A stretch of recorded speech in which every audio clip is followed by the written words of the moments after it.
le dije, entonces yo le dije el nombre de ella y el nombre de su madre y dije, ni la misma cara, ni la misma voz. Se puso furiosa. No, Fabre, no. Se descompuso mucho y luego le pedí a la madre, las dos eran facciones muy bonitas, ambas, y las dos traían una impresionante trenza ancha, trenzada con mucho cuidado. Con todo esto que estoy diciendo, pareciera como que la madre no se ocupaba de ella, pero justo hay una ocupación de ocupar, de tomar lugar, y ocupación, preocupación, traerla peinada impecable, siempre su ropita muy bien combinada y todo, pero detrás había una dificultad de entender el problema o la gravedad del problema que tenía su hija. Entonces, cuando yo le pido a la mamá que trate de que haya cosas que puedan diferenciarlas, entre ellas que no usen el mismo perfume. Entonces van a una tienda departamental y pasa la señorita el tester, que se llama, para que pruebe los perfumes, y ella estaba dejándose a ver qué olor prefería. Quiero también hacer mención que era una chica de una gran inteligencia, estaba perturbada por la inteligencia y una muy buena memoria, sí tenía el tío Halston, la tía Infinity, o sea, eran los olores que ella percibía, lógico, un paciente ciego tiene muy desarrollado tanto el oído como el olfato, entonces por los olores ella designaba a las personas, entonces le pido a la mamá que busque un perfume y ella de repente se desorganiza y empieza a tirar todo en la casa y la corren a la mamá de la tienda departamental porque se puso muy mal, gritaba y tiraba las cosas, en fin. Entonces le digo a la mamá, ¿y qué perfume le estaban probando? Y me dice, le estaban probando el Paloma Picasso. Ah, le dije, ¿y no habrá creído que era una paloma que le iba a dar un picotazo? Entonces la chiquita se sonríe y hace así, y la mamá dice, no se me había ocurrido. Porque nosotros recordemos que un problema muy importante en la psicosis es la falta de metáfora. Entonces, Paloma Picasso era en realidad una paloma que le iba a dar un picotazo y ella así reaccionó, defendiéndose. Te le voy a poner ahorita el Paloma Picasso y ella tiró todo y eso hacía también la vida de los padres muy difícil. Pero hubo la oportunidad de que la madre fuera entendiendo poco a poco que las cosas que pasaban con la hija tenían un sentido, que no eran nada más que estaba loca ella, sino que pasaban muchas cosas que sostenían otra escena atrás, algo del orden del horror, de lo indecible. Y cuando esta chiquita, la mamá puede entender que tiene un sentido lo que está diciendo, entonces yo le pido a la mamá que intente hacer un tratamiento. Estamos hablando de por ahí del quinto o sexto año de tratamiento de la chica, no creo que llegando y la mamá dijo, sí, como no, por una larga lucha de hacerle, decirle, mire, si usted esto está mejor, va a poder más ayudar a su hijito, etcétera. Y tuve la suerte que una colega de Amberpi, que en ese momento vivía en México y ahora vive en Monterrey, que es Araceli Franco, ella tomó en tratamiento a la madre y ahí vimos muchas cosas que tenían que ver también con el ver y ser visto, porque la propia madre había sido atravesada por la tristeza de repente no ver a su padre.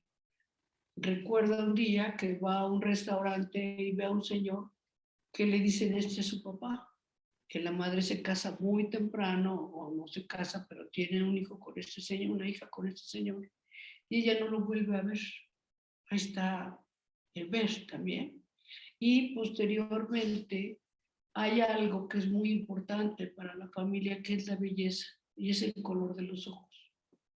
Ellos, la mamá era una mujer rubia de ojos azules. La nena es una nena muy bonita, pero es castaña y sus ojitos son cafés. Y además son unos ojos muy pequeñitos, como indica la palabra microoftalmia. Son tan pequeños esos ojos que no están desarrollados. La madre desarrolló una toxoplasmosis durante el embarazo que impidió que los ojos se formaran bien. Pero entonces vamos viendo cómo a lo largo de varias generaciones hay un problema con el ver y ser visto. ¿Cómo se ve una persona que no tiene los ojos azules? Pues a lo mejor se ve fea para ellos. O sea, todo lo que se juega alrededor de la apariencia, de lo que significan las cosas, es algo que se va acomodando y en lo que la doctora Franco Araceli me ayudó mucho, porque trabajó con la madre y así fue entendiendo muchas cosas, porque esta chiquita ejercía mucha violencia. Así, por ejemplo, a su hermanito lo agarró y le zafó la clavícula. Ya hay muchas cosas que generaban malestar, incomprensión y muchas cosas muy, muy difíciles. Y no podemos prender el ventilador, cerrar la ventana, que huele horrible. Sí, y no estoy ciega, pero sí huele muy feo. Sí, también a mí me llegó.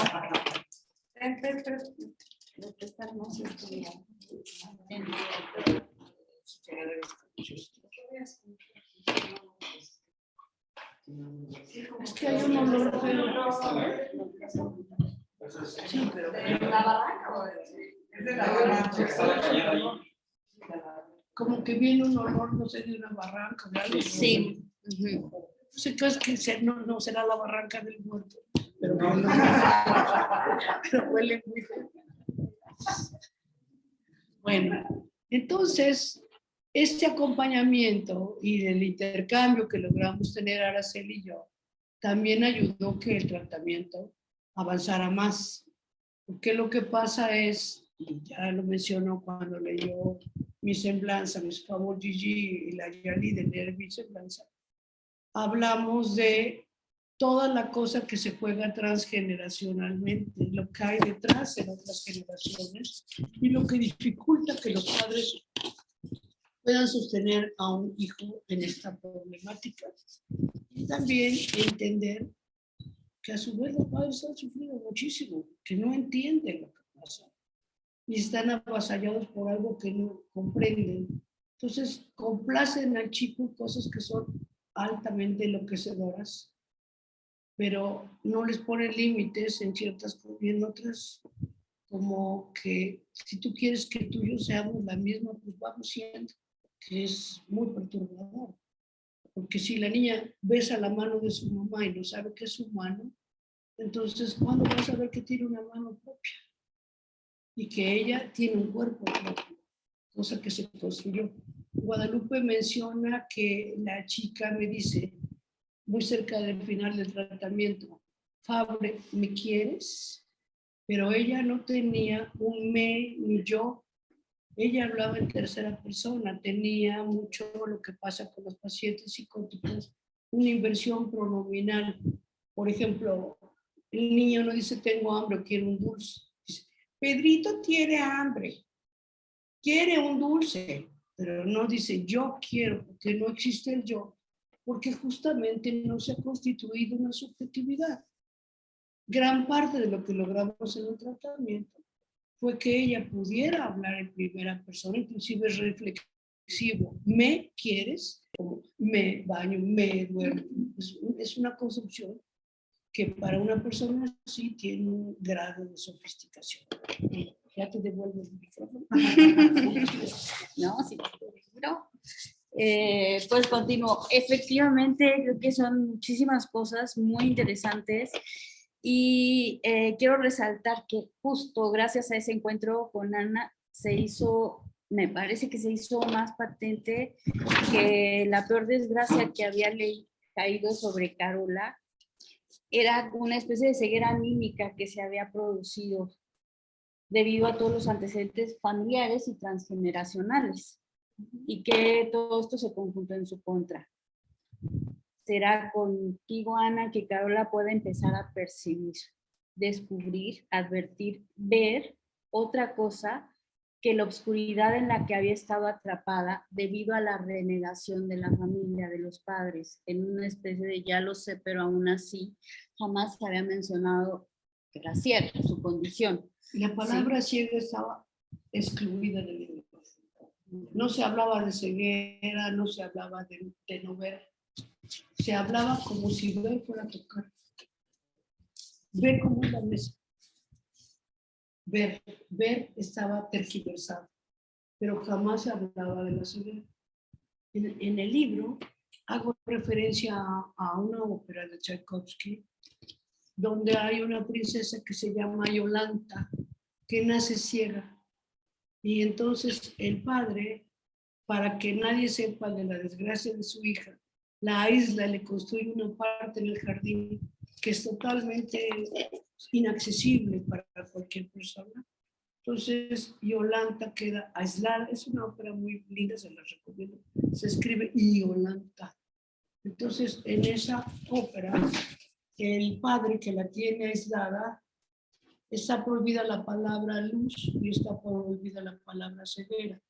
Me impresionó mucho a mí cómo coincidía la trama de la ópera con la historia de la chica, donde esas palabras no estaban dichas.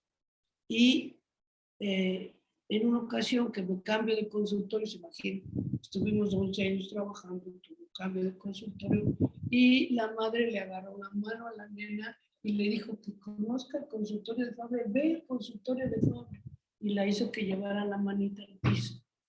Entonces la nena dijo, pero fulanita, porque no hablaba así en primera persona, dice, Lili no ve, Carol no ve.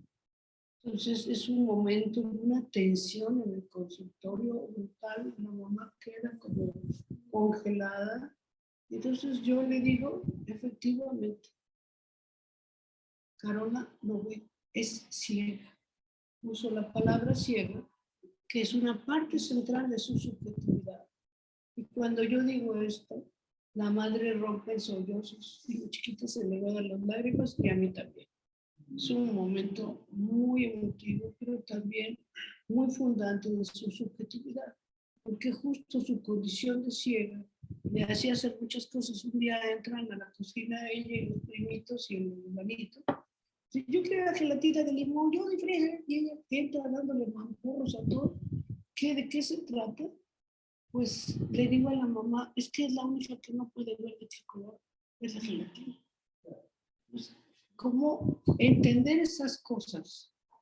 También a la madre le fueron dando tranquilidad y sabiendo cómo poder manejar a su hija. Sí, a mí esto me hacía pensar en esta como pensamiento mágico de los padres, ¿no? Si no se nombra, no existe. Entonces no hay ceguera. Y sin embargo, a la que dejaron invisible fue a la niña, ¿no? A Carola. En sus necesidades en su condición de ciega. En su condición de ciega. Pero hay otra cosa también muy importante. Cuando ella nace y la madre reconoce que tiene problema, porque es la abuela materna la que dice, los ojitos de esta niña están iguales. Entonces, la mamá va al Seguro Social, que es donde nació la niña, y ahí le dicen que le hacen un estudio que parece de humor involuntario, pero así se hacen las cosas, que dice malo para la función, bueno para la vida. ¿Qué quiere decir? Que la gente no se muere de ser ciega. O sea, bueno para la vida porque no está en riesgo de muerte, pero malo para la función porque nunca va a lograr ver. Pero en esta dificultad que tenemos los seres humanos, para todos, para aceptar las desgracias, la madre empieza entonces a pensar cómo va a conseguir muchísimo dinero, porque a lo mejor si la lleva a Estados Unidos o a Europa, sí va a poder ver. Entonces la abandona en manos de su propia madre. Su propia madre no trabajaba. Trabajaba ella para mantener a esta señora, que era una señora con una inmensa depresión. El padre de la nena me cuenta que cuando iba a ver a su novia, la mamá de mi paciente, La encontraba a veces a las 2 de la tarde en pijama, sin bañarse, sin nada, que él me dice, yo no sé cómo no me fijé qué deprimida estaba la señora. Entonces, esta señora que estaba en esta depresión tenía un problema del corazón. Su corazón era demasiado grande, entonces no podía ni correr y muchas cosas. Y eso mismo hizo que la mamá de mi paciente se volviera su mamá. Era ella quien la cuidaba y todo. Entonces, no es difícil para nosotros que trabajamos en esto suponer cuántos celos le provocó a la abuela su nacimiento, porque ya no era ella la hija de su propia hija, sino que su propia hija tenía que ocuparse de su hijita. Entonces, ella no carga nunca a la nena pasa horas dentro de su cunita. Cuando sabemos que un chiquito que tiene cualquier problema de esta índole necesita ser estimulado. Justo esta nena está sin estimulación, acostada en su cunita, horas de horas sin ser ni siquiera hablada, ni tocada, ni nada. Por eso hablo yo que hay un problema de autismo que tampoco he mencionado, pero ella tiene un intenso rocking, pero muy fuerte. A veces hasta se levantaba del asiento y volvía a caer. Tenía todas estas cosas de las manos y él tenía todo eso que son signos de autismo, más toda la situación de dificultad de relación consigo misma, de relación con el mundo. Y tenía alucinaciones de contacto y auditivas. Y hacía a veces las voces que asustan. Decía, por ejemplo, y cuando le agarra la pierna, radio fantástica, pero no lo decía como broma, sino con horror. Cuando ella iba subiendo las escaleras, tenía la impresión que Radio Fantástica le agarraba la pierna. Drama en la radio que hablaba. Entonces decía, las voces que asustan. Ella tenía alucinaciones auditivas con esto y tenía también alucinaciones táctiles porque le parecía que la tocaban. También menciona en el libro que ella tenía una intensa fobia de contacto. Ella no podía, todo el primer tiempo no pudo tocar nada del consultorio. Cuando hago la primera entrevista, ella está sentada en las piernas de su mamá y sus pies están puestos sobre los pies de su papá. No tocaba nada del consultorio, no podía tocar nada. Inclusive en ese momento yo tenía un consultorio en la planta alta y la suben como en vilo, como cargando hasta el consultorio. Ya llega y se sienta sobre la mamá y pone los pies sobre los pies del papá. Ahora, durante varios años que estuvo sentada sobre las piernas de su mamá, como que los cuerpos entraban como si fuera un lego, como que se acomodaban. Entonces, la mamá se sentaba y ella sí. Eso lo menciona en Los destinos del placer Pierre Boulanger, cuando habla de una alienación, no solo a un pensamiento, sino a un cuerpo. Como ella se instala sobre el cuerpo de su madre, es un modelo de alienación. Hay muchas cosas. Y a Julia Guerra dice que la fobia de contacto puede ser considerada también como un tipo de inicio de una psicosis en la infancia. Pero pues, yo creo que ella primero no hizo la estructuración subjetiva y cuando viene conmigo es una chiquita muy perturbada que no tiene un yo. O sea, algo falla en la simbolización y en la subjetivación de Carola. Ya con 10 años. A mí la impresión que me daba también es que había sido una niña esos primeros 10 años abandonada a la oscuridad y con mucho miedo, o sea, como con muchos terrores antes de llegar contigo. Creo que no. Creo que la madre la dejó un buen rato, pero así como la abandonó, volvió a retomarla de una manera obsesiva. Lo que pasa es, y es un elemento importante en las veces que trabajamos con adolescentes, en la adolescencia hay un momento prácticamente que puede desencadenarse una cosa psicótica, porque no hay forma de contener la angustia concerniente a los cambios corporales. Entonces ella se pone peor, porque estaba mal, que le quiten esos pellejos y se refiere al vello axilar, que quería que le quitaran el vello axilar. Entonces, ese cambio puberal, esa aparición del vello axilar, le resulta insoportable, como hemos visto algunos chicos que la aparición del vello púbico, todo eso es un factor que favorece cierto tipo de locura corporal y también es un momento de sentir no solo que el cuerpo es diferente, sino que es capaz de muchas cosas, como menciona Gutierrez cuando habla de las psicosis pubertarias. O sea, que el chico, un niño puede decir, pues hasta en el consultorio te voy a matar. No dice, ok, mátame. Pero si nos dice un adolescente, te voy a matar, sí nos puede matar, como vimos muy bien con una de las primeras psicoanalistas que su sobrino la mató. Ella estaba trabajando con su sobrino pues, la eliminó del camino. Ya hay la posibilidad de que un niño chico agresivo te puede decir te voy a violar.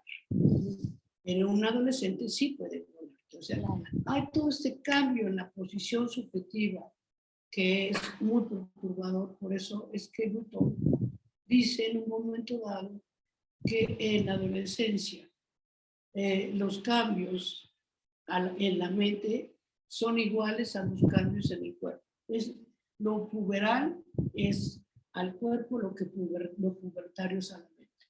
Claro, lo que pasa es que yo pensaba en toda esta... Si ella hubiera estado 10 años abandonada en manos de esa abuela, no la saca ni Dios para. Ana, ¿por qué no cuentas esa anécdota de la abuela y la bisabuela cuidando a la niña en la cuna? Sí, estaban hablando con la niña en la cuna y decían, quiera Dios recogerla pronto. ¿Cómo? Quiera Dios recogerla pronto. Sí. Si ya eres ciega y aparte eres rara, pues yo creo que ya te vas a morir. Entonces, pues entre más pronto Dios se apura que recogerla, pues mejor para la familia. Las fantasías, o sea, también está un gran baño mortífero depositado sobre la niña, que es otro elemento muy perturbador. Y eso fue un encuentro muy difícil también. Cuando viene la bisabuela, porque eran familias, mujeres muy jóvenes, me dice, yo soy la abuelita a la que sí quiere. La otra que le había dejado a la cuna. Claro. Vuelvo al punto. Cuando tú describes las alucinaciones, cuando tú describes cómo ella sentía que la agarraban la piernita y todo lo demás, a ese terror me refiero, ¿no? Terror, sí, o sea, exacto, que describe Winnicott también y Bion. Entonces, y justo me parece que además de toda la interpretación que tú haces, de todo esto que hace una mamá normalmente, ¿no? Lo que Piera llama violencia primaria, que es interpretar, ponerle palabras, decirle a ti te pasa tal cosa. Aquí, pues por toda la historia, no porque fueran malos, yo coincido totalmente, los padres están atravesados por el inconsciente, por sus propios fantasmas, sus propias problemáticas, ¿no? Y yo me pongo a pensar qué tanta mamá pudo ser la del corazón grande con la mamá de la paciente. Si ella era una niña, ¿qué tanto pudo ser mamá de esta chica? Y esta mujer, señora, de muy jovencita, se mete a trabajar para mantener a la mamá. Y la cuida y la lleva al doctor. Y si la mamá se siente como si me fuera a dar el ataque, ella se angustia y la cuida. O sea, ¿qué tanto? Porque es lo que también refieren muchos autores como un niño adultizado. El niño que sabe que tiene un adulto del que se tiene que ocupar, porque el adulto no da para ocuparse de sí mismo. Entonces, yo digo, ¿con qué recursos la mamá de Carola podía hacerse cargo de su propia hija? No, y más con la historia que nos narras, ¿no?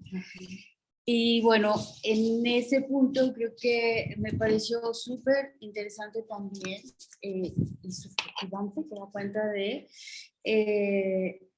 cómo pudo empezar a constituirse de otra forma, constituirse gracias a tu voz, ¿no? Como gracias a tu voz pudo empezar a mirar con el alma, diría yo. Durante una sesión, Carola le pidió que usaran la grabadora. No sé si quieres contarlo. Yo, nada más diría ahí que, ¿para qué te cito? Mejor cuéntalo. Dice, se quiere llevar la voz de padre. Pero no, yo me quiero llevar, no tenía todavía la primera persona. Entonces, hay esas grabadorcitas chiquitas de cassette. Entonces, acordamos que íbamos a grabar la sesión y ella se la iba a llevar.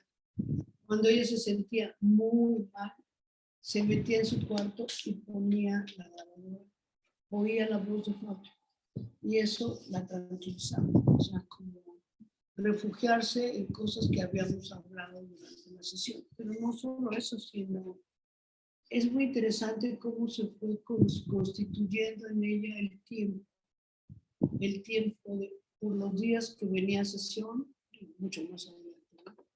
Los días que venía a sesión, cuando era Navidad, tiempo que no existía.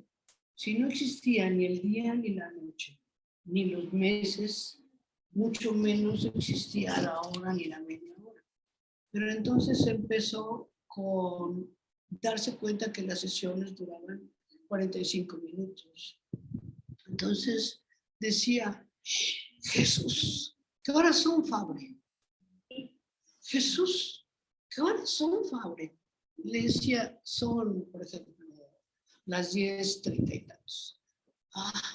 Se tranquilizaba un poquito porque vamos a suponer que la sesión terminaba a las 10:45. Pero ella empezaba como de las 10:30 y tantos. Jesús, ¿qué horas son? Y luego hay otro evento que me sacudió muchísimo, que es que se la llevaron de vacaciones.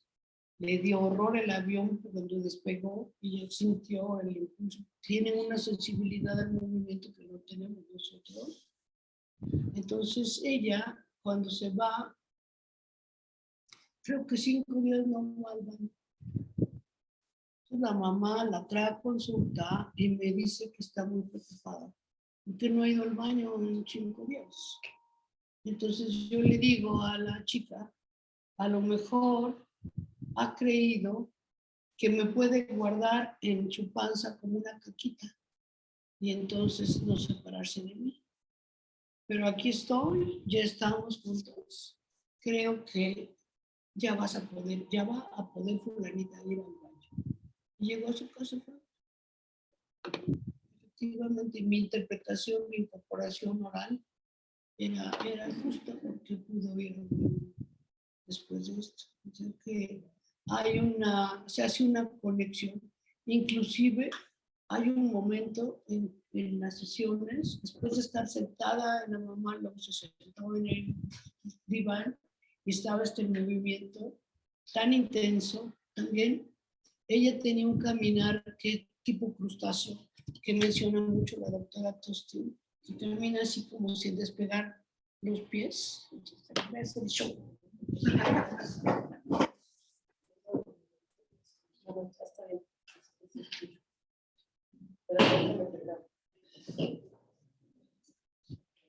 Miren, nosotros cuando caminamos, doblamos la rodilla y caminamos. Por más que caminemos,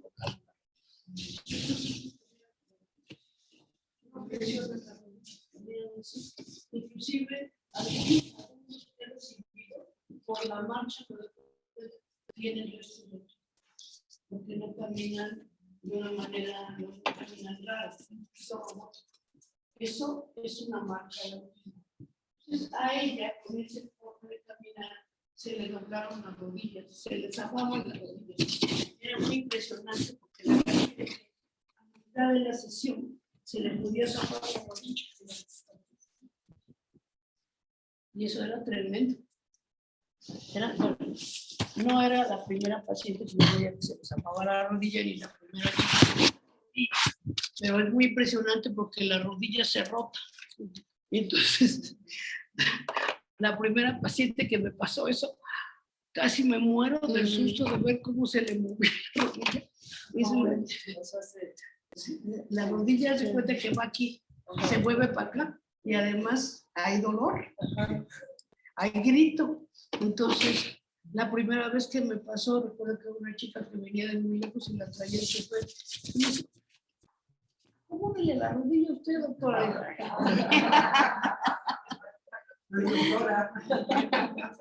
Pues se la acomodó el chofer. Porque tenía chofer trabajando con la familia como 15 años. Ya sabía, entonces él entró y le acomodó la rodilla.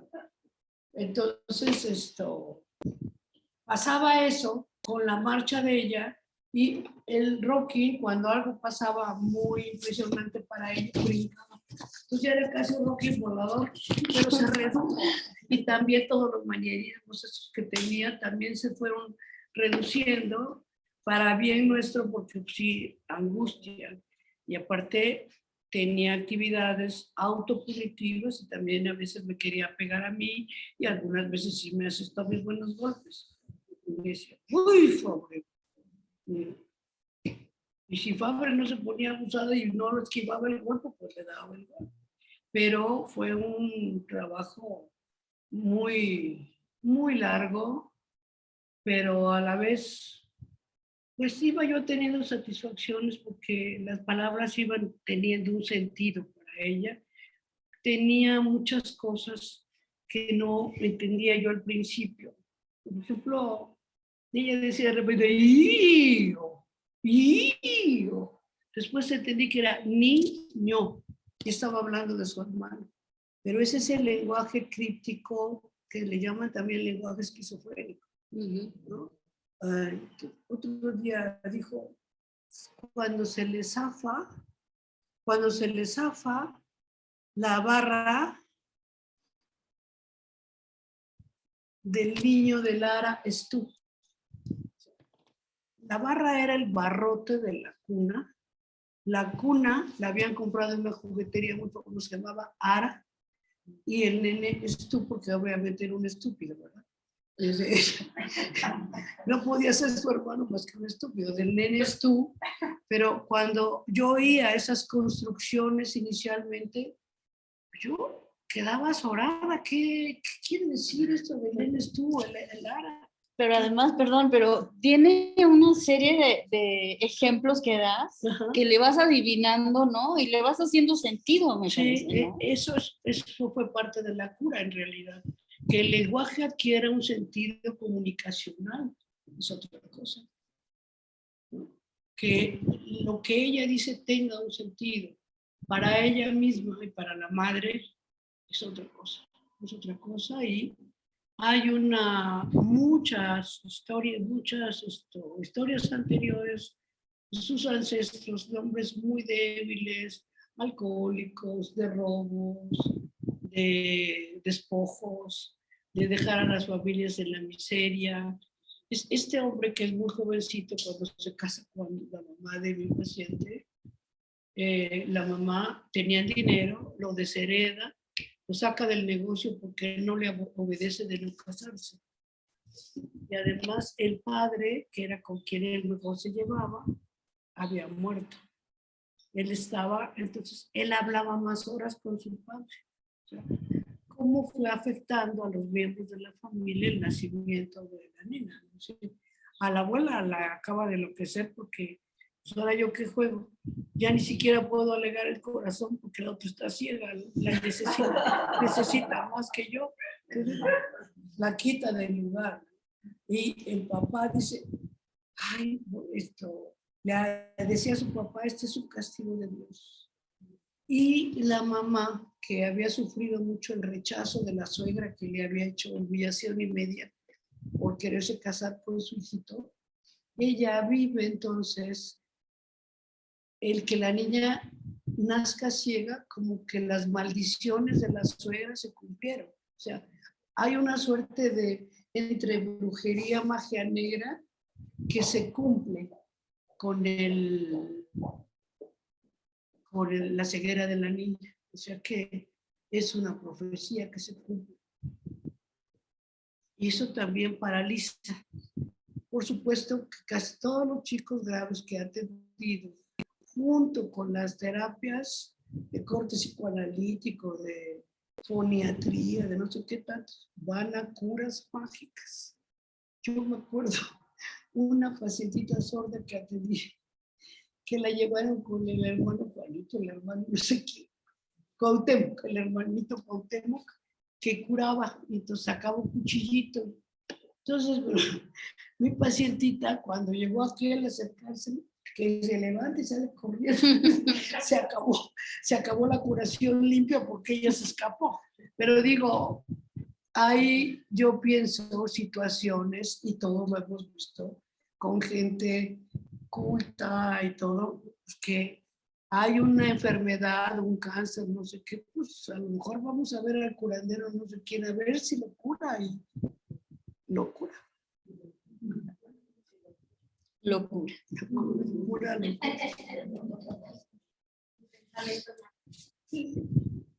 Pues en el libro vamos a encontrar todo esto que hemos spoileado, diría alguno de mis pacientes, pero que sirva como invitación.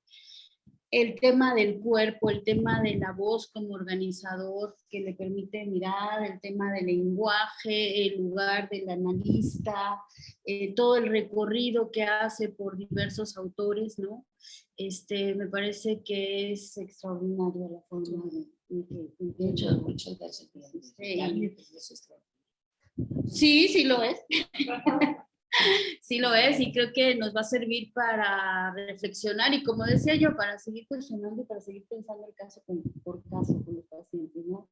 Yo traía algunas preguntas, me surgieron muchas preguntas, por eso en la presentación te decía, abres, ¿no?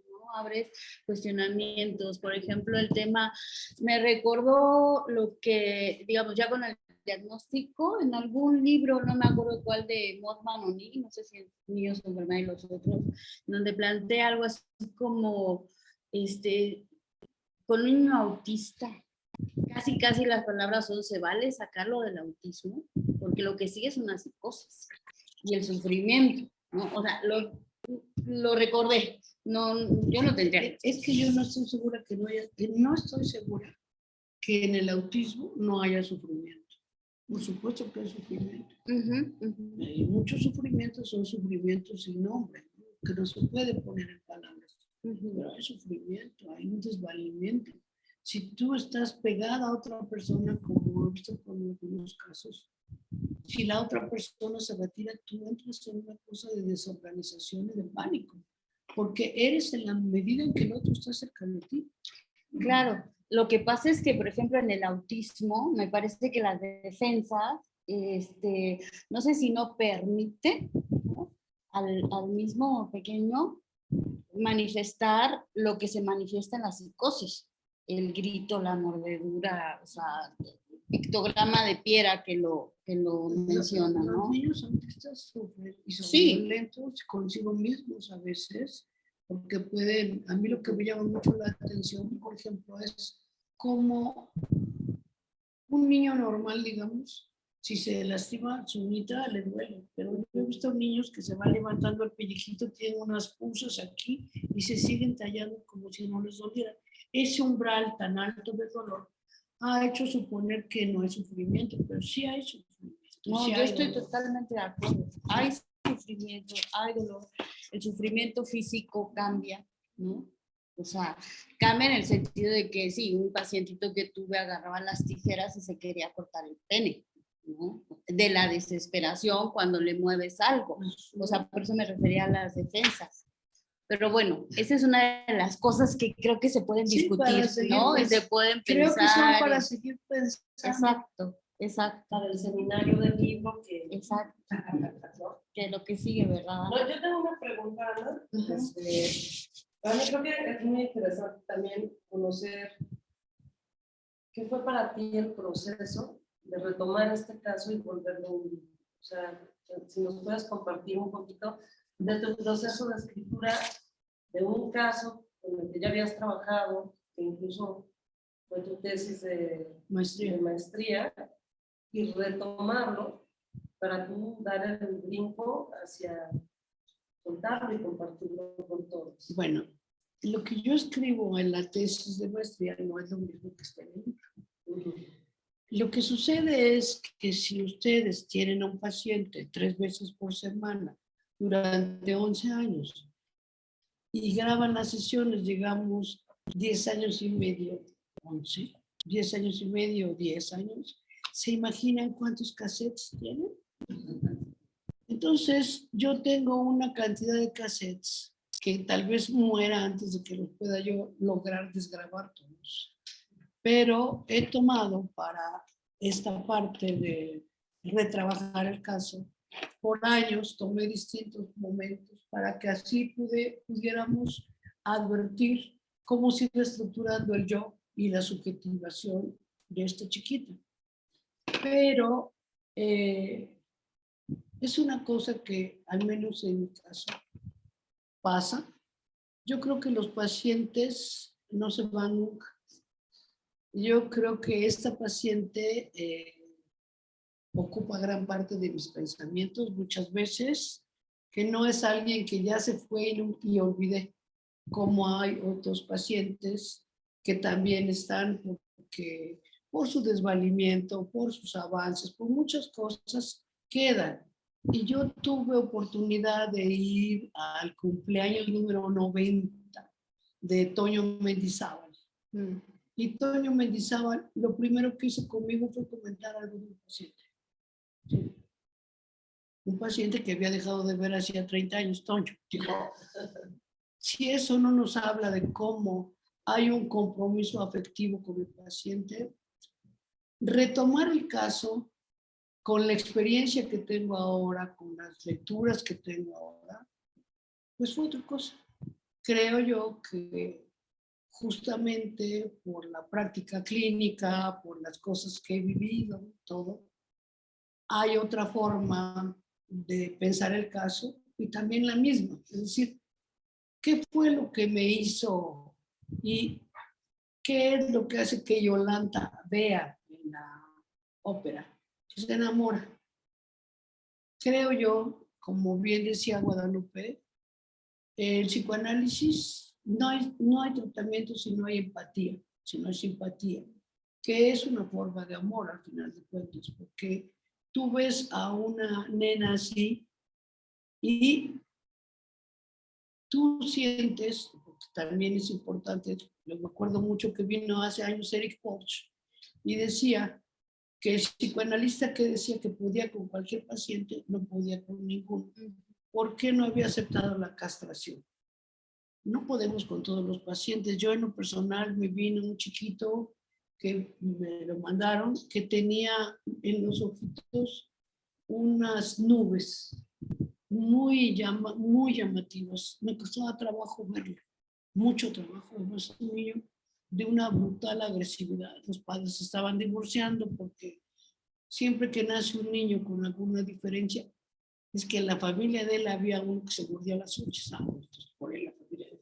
Pues que en la familia de ella hay una hermana que está re loca. Entonces se empiezan a pimponear porque el niño tiene problemas y viene mucha violencia. La familia se estaba separando. Y me contaban que el niño, cuando se sentaban a desayunar, el niño escupía en el tostador. Cuando los padres estaban distraídos, él escupía, no sé cómo sabía, escupía y sacaba chispas y les metía unos calambres. Era un niño muy agresivo, muy golpeado. Yo decidí que no podía atender a ese niño. Entonces digo, no puede uno ni con todos los casos, tiene que haber una simpatía, algo tuyo que quiera comprometerse en ese tratamiento. Si no, no se puede. Y atender a cualquier niño porque es enurético, porque es peleonero, porque es mentiroso, porque roba. Si ese niño no nos despierta en algún lugar un deseo, se va a oír muy mal, pero pues así lo pienso, de ayudarle, de entenderlo, de comprometerse con él, no se puede. Yo creo que lo fundamental es que uno sienta que a esa persona le importa y que uno piense que esa persona puede tener una mejor vida. Y se le puede decir, recuerdo hace poco una muchachita que fui a ver a su casa porque quería saltar por la ventana. Y cuando la vi la primera vez le dije, mira, yo creo que tú puedes salir adelante, pero si quieres. Se comprometió conmigo, no ha saltado por la ventana, tenemos 300 años, ahí vamos.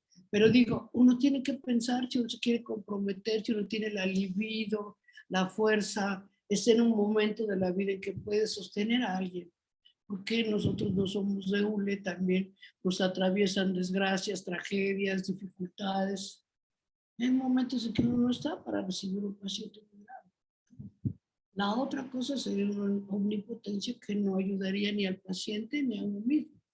Porque cuando un tratamiento se viene a pique, también hay un sufrimiento en el analista. Y cuando uno le puede decir a alguien, mire, conmigo no, pero seguro usted necesita atenderse con él. Si quiere, yo le recomiendo a alguien, si no, busque usted a una persona, pero necesita usted atenderse. ¿Por qué? Porque el propio Lacan dice siempre que un hombre o una mujer le dice a uno palabras de verdad, algo cambia en esa persona. Cuando le dice, usted se está mintiendo con respecto a la es su deseo y es su derecho, pero se está mintiendo. O sea, a mí no me engaña. Usted quiere seguir tomando y le dice a su mujer, porque su mujer lo mandó a tratamiento, que es otra razón. Uno a veces recibe un señor, si usted por qué viene, mi mujer me mandó a tratamiento. Bueno, vamos a ver si hay algo en usted que quiera atenderse. Y ya después vemos si la mujer lo acepta como está o lo vete con otra persona. Pero si el señor no tiene deseo real, sino tiene que hacerle sentir a la mujer que va a un lugar y paga porque lo oigan, no sirve.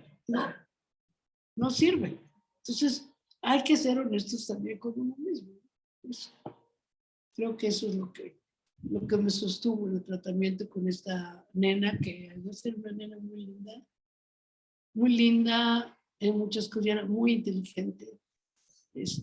Recuerdo, yo este caso un buen rato lo supervisé con Juan Carlos Pla, y Juan Carlos me dijo, un día que le estuve mencionando cosas de los perfumes, me dijo, notorio, sabe como 35 nombres de perfumes y los reconoce sin equivocarse. Sí, porque todos estos chicos tienen diagnóstico de debilidad mental, tienen una inteligencia diferente, no son débiles mentales. Sí, pues, bueno, como decía hace rato también, a mí me surgieron algunas dudas y respecto a, voy a decir algo que parecería escandaloso, pero la verdad es que Lili Carola también era una niña privilegiada. ¿En qué sentido? En que, como tú dijiste hace rato, ¿no? Tenía unos papás que se ocuparon como pudieron, que la mamá estaba preocupada, que la llevan a análisis, que la llevan a terapia, que la llevan 2, 3 veces por semana, 1 año, 6 años, 11 años, ¿no? Y la verdad, para como está el país, me resultó el contraste, ¿no? Porque el sepsis también, ustedes saben, y mis colegas acá también saben, muchos niños que están sin ningún recurso, ¿no? Y entonces, la misma Carola, con todas esas posibilidades de los padres, económicas sobre todo, ¿no? A mucho nivel, pero no lograron escolarizarla. No había una institución que realmente pudiera acogerla y pues ayudarla a pasar del núcleo familiar al conjunto de lo social, ¿no? Establecer las condiciones para que se dé el contrato narcisista. ¿No podría haber una escuela para niños ciegos? porque tenía problemas emocionales severos. Ujú. Y en las escuelas de problemas emocionales severos no podía ir porque estaba ciega. Exacto. Digo, para que vean. Pero yo atendí también a un chiquito de muy escasos recursos que también venía de un autismo residual, que había sido, le cambiaron el nombre y la fecha de nacimiento, todo. El chico estaba muy mal, perdido. Este chico venía su mamá en un pecero Ujú. y a veces llegaban ensopados que dejaban mojado el consultorio. Pero también hay que pensar que, por ejemplo, yo pienso en la Ciudad de México, que es donde vivo, pues sí, hay unas distancias y un congestionamiento y todo que dificulta que la gente venga, pero aparte, el mundo entero ha cambiado con la pandemia. La gente siempre que puede hacer algo virtual no lo hace presencial. Pues estamos en muchos cambios de paradigmas, de realidades diferentes, pero esta chica primero la llevaron con una psicóloga conductista. Entonces la psicóloga lo que hizo fue que les dio un chocolate a la niña y le dijo, yo creo que yo no la puedo atender. Yo creo que le iba a dar reforzamiento con el chocolate, no sé qué iba a hacer. Pero le dijo a los papás que buscaran otra ayuda y así fue que llegaron conmigo. Pero la mamá la había metido a una escuela para niños ciegos, pero la niña ya tenía problemas por ese origen en la vida. Ujú. Y allí, cuando ella la va a buscar, la encuentra amarrada a la silla, al mesabanco, y ya la retira llorando de ese lugar. Cuando la niña debe tener como 7 años, tiene esa experiencia la madre. Y a mí me parece que es importante que nosotros ponderemos que sí hay una situación donde no hay tanto trabajo o un trabajo o un presupuesto suficientemente bueno, hablando biricotianamente, para atender esta parte de la población. Pero, por ejemplo, ahí yo admiro un proyecto como el de Mariana, el desastre también, el de lucha libres, o sea, cambiar a la población desde la forma de ver la vida porque le das acceso a un libro. En lo personal también he atendido a un niñito de manera virtual porque asesinaron a su papá y el niño empezó a tener una serie de trastornos. Una colega que tiene una casa por allí me buscó y he atendido al niño que tenía una cantidad de terrores que él se escondió debajo de la cama cuando balacearon a su papá, que lo balacearon en la parte de abajo de su casa. Esas experiencias y otras que he tenido me llevaron a escribir un texto que me publicaron en Controversias, que se llama el texto Identificación con figuras delincuenciales en la adolescencia, donde yo con muchísima desesperanza hablaba del futuro de México. En ese momento surgió el proyecto. Me fascinó que haya gente joven metida a decir, vamos a cambiar al país nosotros. O sea, no vamos a esperar a que papá gobierno no haga nada, vamos a hacerlo nosotros. Eso creo. Y en muchos sentidos hemos actuado así en distintos campos, muchos de nosotros. Eso creo. Y en eso creo también. Creo que todos tenemos un cierto compromiso. Eso que hace la doctora Dolto, que a los niños les pide que cambie, que paguen su consulta con una piedra, porque son niños magrebíes, inmigrantes, hijos de inmigrantes que no tienen un peso. Porque hay un caso también que menciona la doctora Manolini, un chico que tiene como 25 años y la mamá lo baña y todo. Y cuando le dicen que no lo trate así porque no lo dejan crecer, en fin, ella dice que no quiere perder el dinero que le da el gobierno de Francia para la atención de su hijo. Es decir, hay tantas variables en todas estas cosas que uno tiene que ponderar. Y Yo creo que cuando ella se compromete a que los niños le paguen con una piedra, ahí vamos a manejar la transferencia con un pago. ¿Cuál es el pago? La piedra. Me tienen que traer la piedra, no sé si así. Pero es una manera donde ella está trabajando con población marginal, como trabaja con población marginal la manoní. También hay que tener en cuenta que son países donde la situación económica de los psicoanalistas es muy diferente a los psicoanalistas mexicanos. Claro, Lo mismo, hay un apoyo estatal y cuando Maud Manoní crea Bonney, ella pelea los fondos de Bonney. Y ella, a pesar de haber estado con todo el movimiento de la antipsiquiatría, cuando los pacientes, uno de sus últimos escritos, cuando los pacientes quedan a merced de nada en la calle, y dice, al final lo que tienen que ver con ellos es la policía, porque prende fuego, porque no sé qué, porque pintan con excremento en la pared, porque acumulan papel periódico, todo eso que molesta a los vecinos, llaman a la policía, van, les dan una intervención en crisis, una medicación, a salir a la miseria, a la pobreza, porque no tienen cobijo, no tienen alimentación, no tienen medicación. Se hizo un experimento muy interesante. Lidia Pico fue quien trajo a ese psicoanalista italiano, creo que se llama Franco, no recuerdo exactamente su nombre, pero en un pequeño lugar de Italia hay un grupo de personas que están en formación, están siendo supervisados y entonces están siendo llevados se les lleva la comida, se les lleva una cobija cuando es invierno. O sea, hay alguien que ve que están vivos y en qué condiciones viven. En Estados Unidos, la situación de los psicóticos, que todos los lanzan, como ya vimos en el vaso, los sacan a la calle que se pudran, que no hay ni medicamento, ni nada, ni control de nada.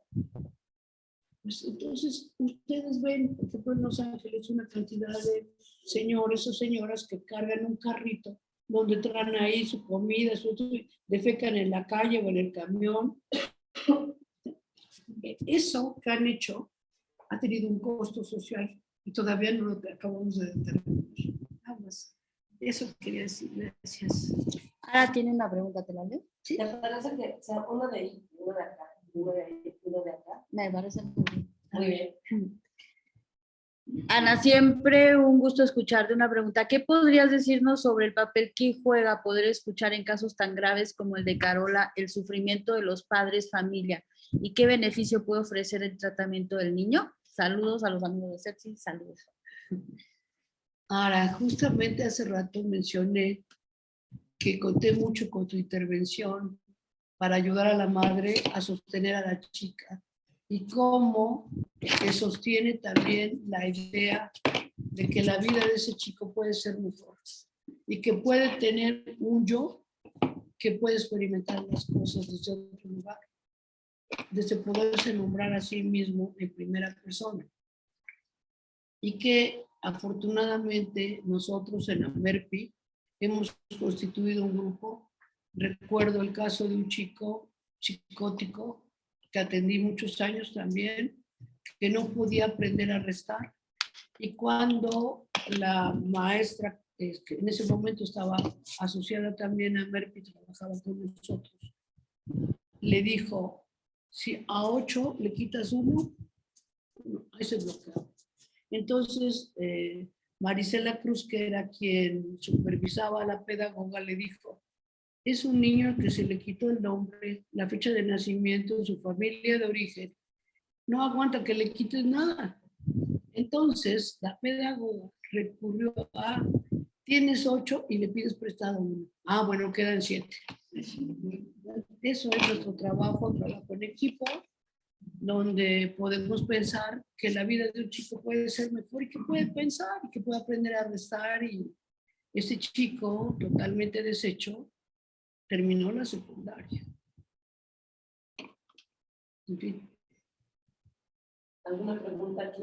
Bueno, yo más que una pregunta, porque primero, bueno, felicitar a Ana.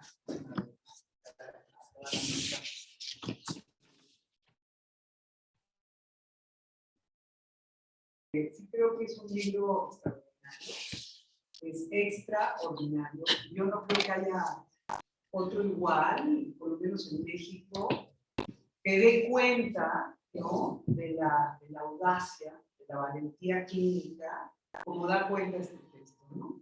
Una cosa que yo quisiera subrayar, y sí creo, ahora que lo mencionó Gigi, sí creo que es un libro que merece un seminario. O sea, primero porque tiene, o sea, es una investigación muy profunda, y además ya sabes que tiene un montón de más, o sea, que ya vamos por el segundo. Implica una investigación muy profunda, y hay una investigación, por supuesto, teórica, impresionante, para cualquier estudiante o alguien que no, digamos, que ya tenga experiencia y que quiera revisar textos o autores que han hablado y desde dónde han hablado y que han dicho sobre psicosis y familia. Es una guía extraordinaria. Y además otro nivel de investigación que hace Ana en el texto, que me parece a mí valiosísimo, es, bueno, obviamente todo el tema del cuerpo y de cómo se, ¿no?, compromete. El cuerpo en la transferencia es muchísimo. Todo lo que ocurre en la transferencia corporal en relación a la voz. Bueno, los significantes, ver el tema de la mirada, ¿no?, etcétera, lo perceptual. Pero eso articulado con el asunto de lo transgeneracional, que es fuera del cerebro. O sea, la investigación que hizo Ana son 5, ¿no?, generaciones. 5 generaciones que hizo en la historia de esa. Eso fuera de serio. Por eso sí creo que tiene toda la razón Guadalupe en decir que es un texto extraordinario. Que sí merece un seminario, que tendríamos que pensar en armarlo aquí en Sepsis, ¿no? Claro que sí. Bueno, eso quería yo decir. Muchas gracias. Gracias. No sé si alguien que está a ver por acá pueden escribir sus preguntas. Acá no hay preguntas. ¿Alguien más de acá que quiera comentar algo? Sí. ¿Quién es usted? Buenas tardes. No tenía el gusto de conocer a la doctora, pero muy interesada en el tema de la familia y su relación con no sé si es correcto, pero me inspira. Y también, cuando habla del amor, el análisis del amor, yo me sentía un poco culpable. Empecé ya tarde a trabajar, estudié, me sentí un poco culpable por sentir ese amor. Porque casi siempre me dicen a uno que tiene que ser, pues, más como separar ese tipo de cosas. Pero realmente amo mi trabajo y amo a la gente que está conmigo. Entonces, yo creo que me voy con esa, ¿qué será? Ahora, esa idea, ¿no?, de que no hay que sentirse culpable por amar de esa manera a quien uno está atendiendo. Claro, entendiendo este amor como algo que puede favorecer el trabajo, no algo que puede ser un obstáculo o entorpecer. Pero sí realmente me interesa mucho que lo que están hablando de lo transgeneracional y la familia. O sea, yo en mi propia familia he investigado mucho. Hay libros de mi familia y sí me interesan. Si ustedes hicieran un seminario, pues agradecer que están aquí. Muchas gracias.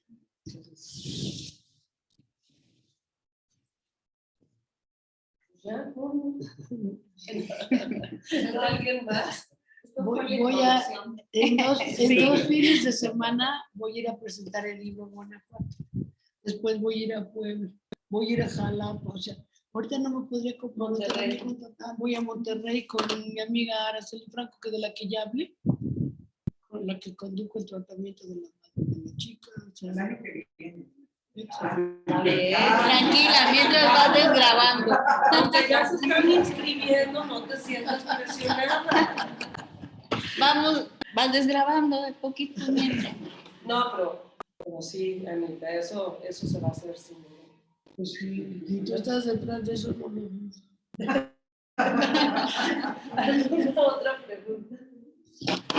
¿Está? Yo nada más quiero agregar que son unas felicidades y esto siempre muy inspirador, igual me contarte, escucharte y escucharlas, ¿no? Le da sentido a todo, ¿no? A la clínica.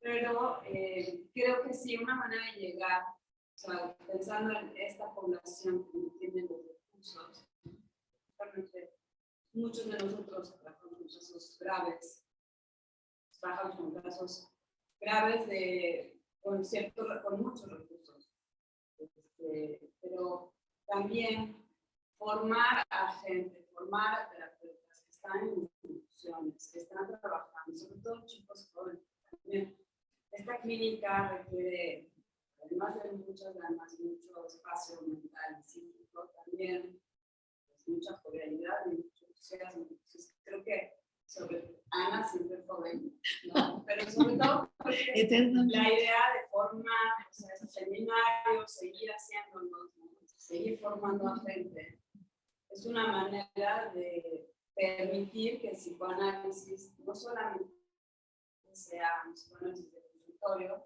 sino un psicoanálisis se puede transmitir, ¿no?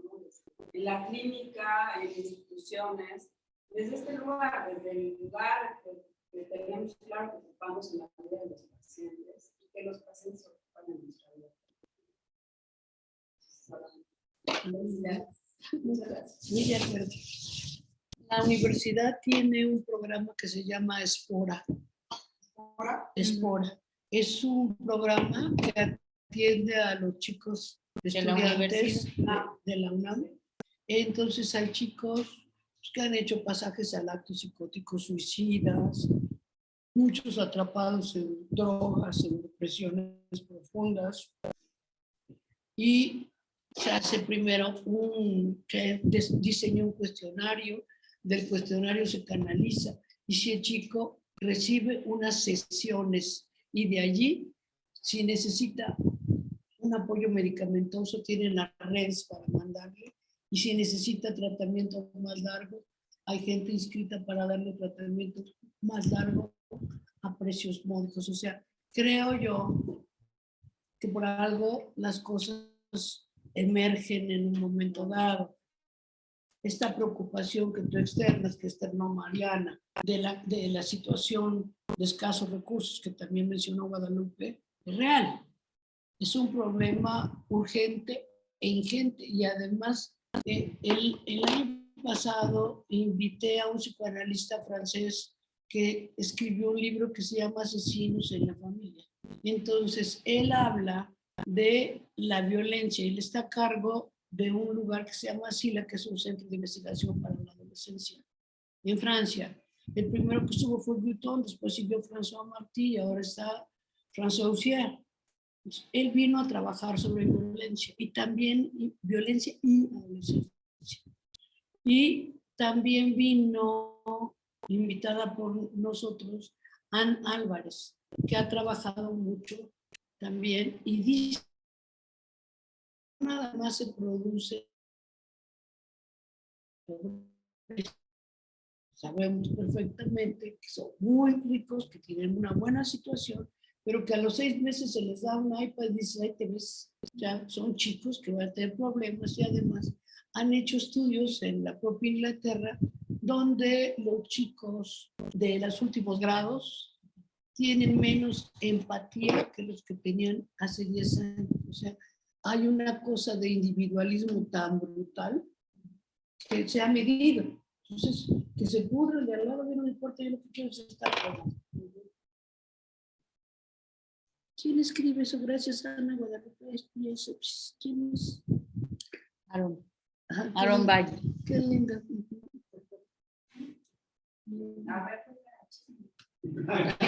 Dice, gracias a Ana Guadalupe y a Sepsis por la invitación ahora a adquirir, leer y difundir el libro. No había leído el final. Gracias, Aaron. Y pues sí. Y creo que tenemos mucho que hacer. Con mucho gusto, sí. ¿Ah? Fíjate que ahí lo que se manifiesta es mi propio inconsciente. Porque los del editorial me trajeron una serie de cosas así y las pusieron para que yo eligiera. Entonces yo en automático elegí esta. Después me percaté que es una niña que le está cincelando los ojos a una muñeca. ¿Cómo fue? Pues preguntas a la frase. Y además le pusiste nombre, le pusiste Alicia. Quiero la portada de Alicia. Sí. Pero bueno, siempre tuvo que ver con eso. Sí. Así fue una elección porque me pusieron varias cosas y dije, ay, este me gusta. Se parece como Alicia. Pero pensé en Alicia en el País de las Maravillas y luego que veo que es una niña que le está con un mazo dándole el ojito a la muñeca. Bueno, ni modo, sí, así es San Freud, se nos presenta de repente. Pues si bien decías esto de que las cosas están cambiando y ya mucha gente... Aquí en México. Sí, claro. Prefiere ir incluso por Zoom. De todas formas, me da mucho gusto que hayan venido, que se hayan interesado, que estemos aquí en presencial. Sí, rico, nos hacía falta también. Muchísima. Y como les decía, el CETRIS teníamos más de 2 años antes de la pandemia que tuvimos que cerrar, pero ya tenemos mucho que hacer. Las propuestas de Gabriela, el seminario de Ana, que esperemos, ¿no? El libro. El de Mariana, los libros, porque van a seguir muchos libros, además. Sí, además, muchos, el tuyo, otros nombres, Araceli, no sé, por ahí también, ¿verdad? Yo más no sé. Entonces, eso es la idea, como seguir generando estas discusiones con autores que están haciendo muchísima, ¿verdad? Sí. Muy bien. Pues si no tienen más preguntas, a leer el libro, aquí está a la venta. A la venta. Ana lo va a firmar ahorita también. Ahorita aprovechen, ¿no? Esa es parte de lo bueno de lo presencial y pues muchas gracias. Al contrario. Muchas gracias.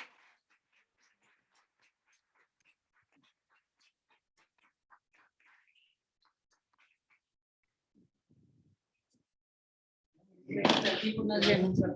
Y muchas gracias por el venir. Me has salvado la vida.